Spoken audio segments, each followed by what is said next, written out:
Bismillahirrahmanirrahim. Assalamualaikum warahmatullahi wabarakatuh.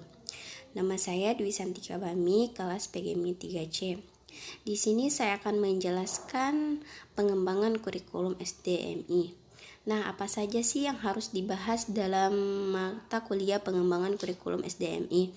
Saya akan menjelaskannya persatu persatu. Yang pertama ada sejarah perkembangan kurikulum. Yang kedua, komponen kurikulum. Yang ketiga, landasan dan prinsip-prinsip perkembangan kurikulum. Yang keempat, proses perkembangan kurikulum.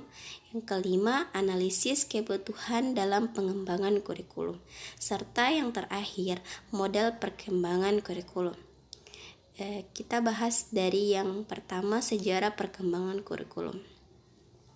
Sejarah perkembangan kurikulum. Awal kurikulum pada tahun 1947 yang diberi nama Rencana Pembelajaran 1947. Kurikulum ini saat itu meneruskan kurikulum yang sudah digunakan oleh Belanda karena pada saat itu masih proses perjuangan merebut kemerdekaan. Pada tahun 1952, kurikulum Indonesia mengalami penyempurnaan dengan berganti nama Rencana Pelajaran Terurai 1952. Yang kedua, komponen kurikulum. Kurikulum dapat diumpamakan sebagai salah satu organisme manusia ataupun binatang yang memiliki susunan anatomi tertentu. Unsur atau komponen-komponen anatomi dari anatomi kurikulum yang utama adalah tujuan, isi atau materi, proses atau penyampaian dan media, serta evaluasi.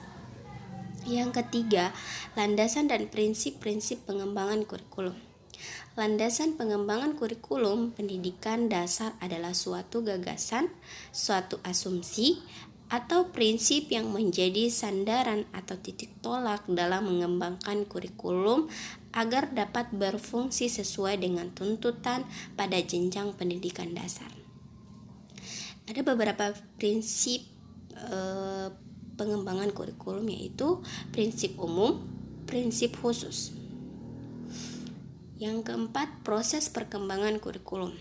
Pada zaman sekarang ini, pendidikan menjadi hal penting dalam kehidupan bermasyarakat. Karena dengan pendidikan dapat merubah kualitas hidup seseorang. Karena semakin tinggi pendidikan, maka wawasan, ilmu, dan pengalaman yang dimiliki juga bertambah, sehingga memudahkan seseorang dalam menyelesaikan masalah dalam kehidupan.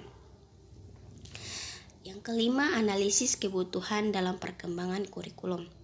Analisis kebutuhan kurikulum adalah sebuah penyelidikan terhadap sesuatu yang dibutuhkan dalam segala perjalanan pendidikan yang diberikan oleh guru dan sekolah kepada anak didiknya, baik dilakukan di dalam maupun di luar sekolah, yang diperoleh melalui mengikuti pembelajaran di kelas, praktik keterampilan, latihan olahraga dan kesenian, karya wisata atau praktik di laboratorium. Yang terakhir, model perkembangan kurikulum. Model perkembangan kurikulum merupakan suatu alternatif prosedur dalam rangka mendesain, menerapkan, dan mengevaluasi suatu kurikulum. Oleh karena itu, model kurikulum harus dapat menggambarkan suatu proses sistem perencanaan pembelajaran yang memenuhi berbagai kebutuhan dan standar kebutuhan dalam pendidikan. Baik, itulah pemaparan materi dari saya mengenai pengembangan kurikulum.